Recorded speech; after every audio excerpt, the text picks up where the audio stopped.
Pemirsa, kekhawatiran terkait perpanjangan pemberlakuan pembatasan kegiatan masyarakat atau PPKM darurat mengemuka belakangan ini. Terlebih sudah 11 hari digelar, kasus masih bertambah terus di tanah air.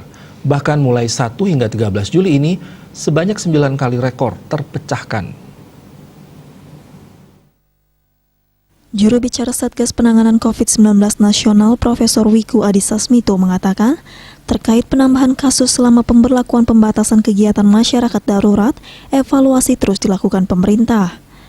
Penentuan kebijakan didasarkan pada data epidemiologis yang ada, termasuk memperluas cakupan PPKM darurat keluar Jawa dan Bali. Pemerintah akan terus melihat efek implementasi kebijakan di lapangan. Pemerintah akan terus melihat efek implementasi kebijakan di lapangan. Jika kondisi belum cukup terkendali, maka perpanjangan kebijakan maupun penerapan kebijakan lain bukanlah hal yang tidak mungkin dilakukan demi keselamatan dan kesehatan masyarakat secara luas.